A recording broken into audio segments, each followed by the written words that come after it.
If there's one thing CS Kipchumba Murkomen seems to have mastered, it's the fine art of stepping on Kenyans' nerves while running a full-time marathon away from the truth. We are confirming from this report that, Mr. Speaker, the entire report was fake. Now, unless you've been living under a rock, you've either watched, heard about, or at least scrolled past the latest BBC documentary involving Kenya, the one that has cracked open the rotting can of worms we've all been smelling but pretending isn't there. Prostitution it's a cash crop, which are make you to benefit. In the cash crop, so you don't want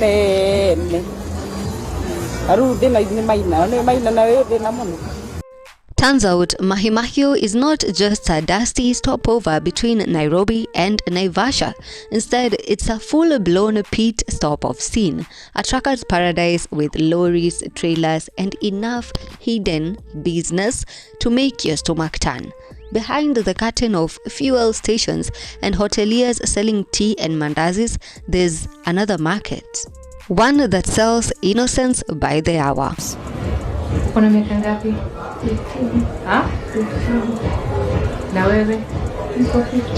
The recent BBC documentary peeled back that curtain. They didn't just take us through the story, they showed us faces of both the culprits and the victims. Most of them orphans and others runaways, escaping toxic homes, escaping abuse, escaping rape at home, only to land in the hands of the perpetrators themselves. These people calling themselves madams, referring to these young girls as cash crops.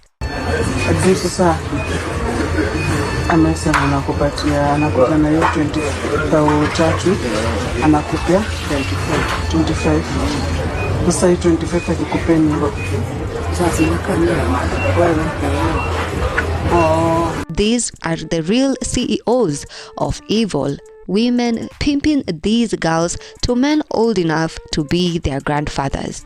This is not a case of just one isolated story. It's a network that is deep, organized, and well-oiled. We were only shown a few madams and victims, but whispers say there are many more. I even came across a tweet that said the same happens in Nairobi and Mombasa, and you could feel the pain in the voice of Njeri, the woman in the documentary, whenever she would say that she couldn't save those girls. That pain sits in our hearts heavy. Mr. Speaker, the entire report was fake.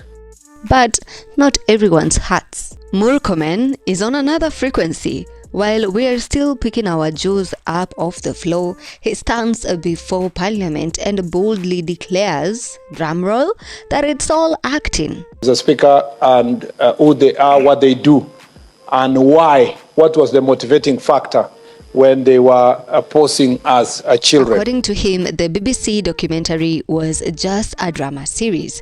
According to him, the girls were not minors, but just adults pretending to be minors.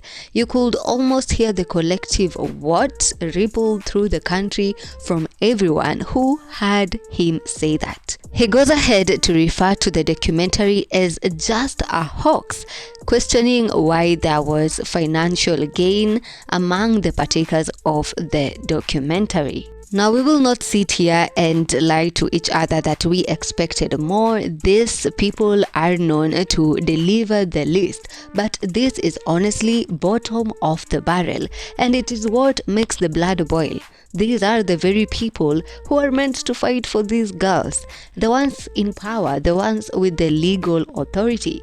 But instead, they are the ones putting up the loudest fight against the truth, calling it a hoax, choosing to bury the truth, and instead create conducive environment for the perpetrators and the people doing these atrocities. Kenyans are responding to Murkomen's statement. Why did they have to traumatize the victim's father? Victim protection in this country functions about as well as our government. I'll keep my thing brief. In my eyes, anyone who protects a pedophile is also a pedophile. Murkomen must come clean. Sex trafficking rings are almost always run or protected by influential people.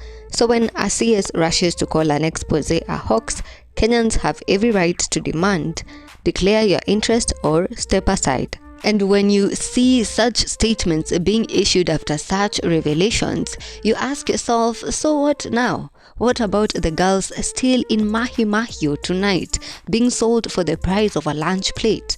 What about them?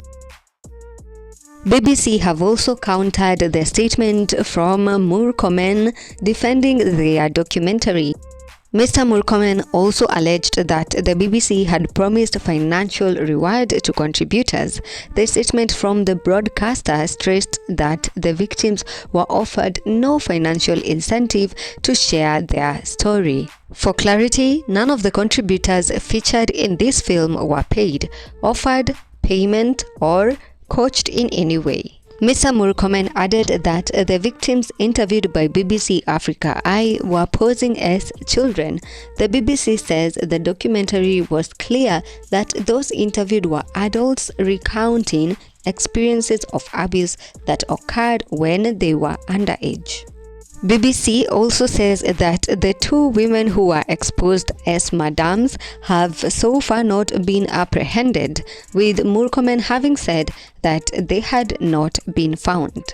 It's Murkomen's words against those of BBC. What are your thoughts on this reaction from the CS and what he said about the documentary and the clapback or defense put up by BBC? Share your thoughts and your views in the comment section with us. Talk to us in the comments, and thank you for watching this video. Stay tuned, stay updated here on BNN.